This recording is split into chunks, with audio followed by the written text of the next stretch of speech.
The story began as a quiet ripple, almost imperceptible at first. Erika Kirk, a public figure carefully curated for years, had always maintained an image far removed from controversy. But behind the carefully crafted social media persona and public appearances lurked a family history that was far darker than anyone suspected. Candace Owens, known for her relentless investigative style, began to peel back the layers, and what emerged shocked the nation. Erika Kirk's mother had deep, previously undisclosed connections to Jeffrey Epstein's network, connections that reached far beyond casual acquaintance, stretching into financial operations, international travel, and complex social networks designed to obscure the truth. Owens's investigation revealed a pattern that was far more disturbing than the public initially realized. Erika's mother was not a peripheral figure. She had operated within a web of influence that had shielded powerful individuals from scrutiny. Travel records, financial documents, and corporate filings indicated that she had played a role in coordinating logistics, managing communications, and even facilitating financial transfers linked to Epstein-associated entities.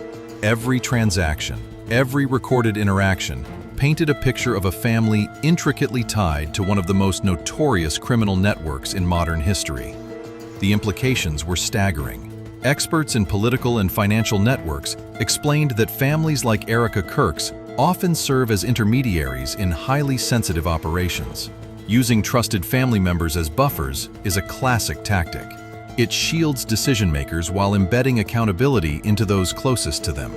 Erika's mother, Owens revealed, had effectively become a guardian of secrecy, her loyalty ensuring that critical information never reached investigators or oversight bodies. Every move was deliberate, every connection strategically maintained. Candace Owens didn't just present documents. She walked viewers through a timeline of events that suggested intentional obfuscation. The narrative showed how Erika's mother, by virtue of her position and discretion, had quietly protected powerful actors, orchestrating movements and communications in ways that escaped public scrutiny. Emails, encrypted communications, and travel logs all suggested a deliberate pattern. Influence exercised quietly, efficiently, and with near-perfect invisibility. For years, the public had no idea such a network existed, and even Erika's own social persona had been shielded from its darker connections. The story didn't just stay in the realm of documents. Owens highlighted the human dimension, the moral and societal implications. Erika Kirk had grown up under the shadow of a network that wielded power without accountability, shaping opportunities, protecting privilege, and silencing inconvenient truths. By the time the investigation surfaced, the infrastructure of secrecy was not only established, it was normalized.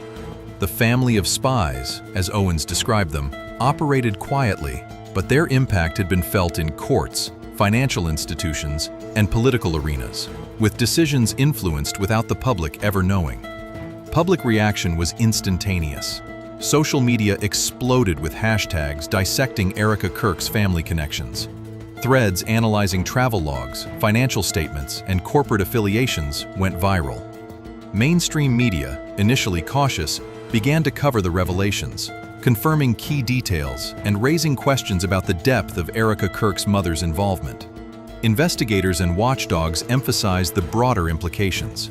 The case was not just about one woman or one family.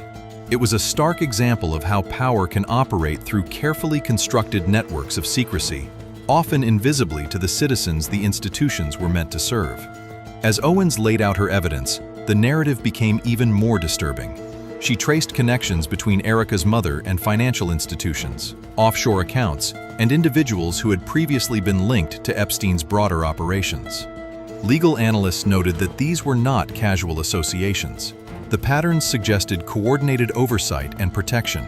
Certain names were removed from reports, certain transactions were obscured, and certain communications were routed through secure intermediaries, ensuring that oversight mechanisms never detected the full scope of activity. This was influence in its most modern, insidious form, legal on the surface, but manipulative underneath. But the revelations didn't stop there.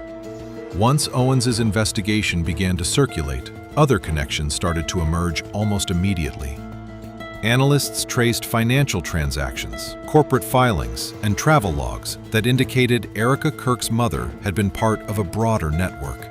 A system that operated not just in isolation, but across multiple countries, corporations, and elite social circles.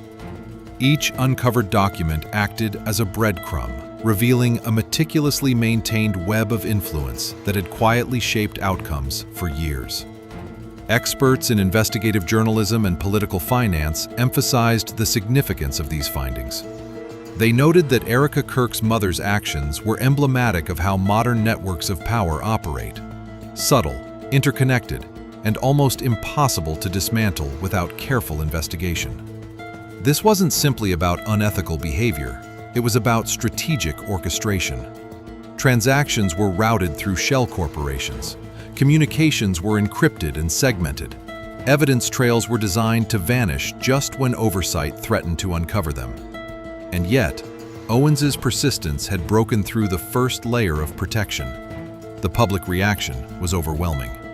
Social media exploded as journalists, whistleblowers, and concerned citizens began connecting dots that had been invisible for years. Hashtags questioning Erika Kirk's family narrative went viral. Online forums compiled timelines of activity, comparing public appearances, reported engagements, and private travel with corporate filings and legal documents. Suddenly, a story that had seemed personal became a national scandal, a case study in how families connected to hidden networks can inadvertently reveal the operations of modern power. Candace Owens's reporting also illuminated the psychological and social dimensions of this network.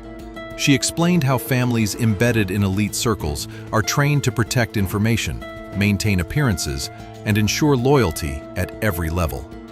Erika Kirk, though unaware of the full scope, had grown up surrounded by this culture of discretion and concealment. The exposure of her mother's activities wasn't just a legal revelation. It was a glimpse into a world where secrecy and social leverage combined to insulate the powerful, shield wrongdoing, and obscure accountability. And the consequences began to ripple outward. Journalists investigating adjacent cases started re-examining previously closed files, searching for patterns that mirrored the Kirk family's network. Legal experts weighed in on potential violations, including failure to disclose material connections, obstruction of oversight, and even financial complicity. Government watchdogs issued requests for additional documentation. The story had expanded beyond a single family, becoming a national conversation about transparency, influence, and the hidden mechanics of elite protection. Even more startling, whistleblowers began to step forward from other corners of the network. Some were former employees of financial institutions. Others were political operatives who had long suspected that the system was designed to shield the influential. Each added layer of testimony confirmed what Owens had already outlined. This wasn't a coincidence or an isolated misstep.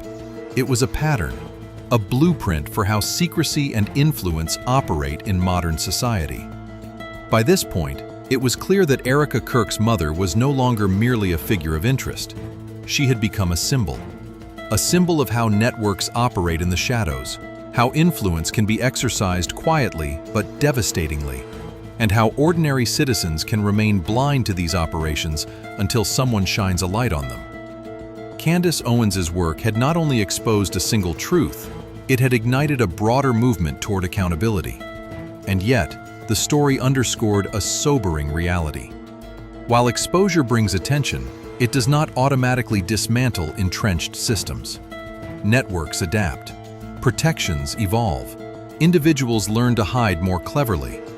But Owens's revelations proved one fundamental truth. Secrecy, no matter how sophisticated, is never absolute. Every hidden transaction, every coded message, every shielded connection leaves traces.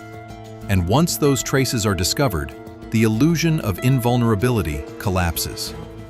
By the end of the investigation, one fact stood above all else.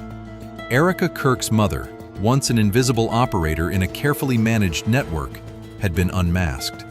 What had seemed impenetrable, protected by years of discretion and privilege, was now vulnerable to public scrutiny. And the system itself, the architecture of influence and secrecy faced a reckoning it could no longer evade.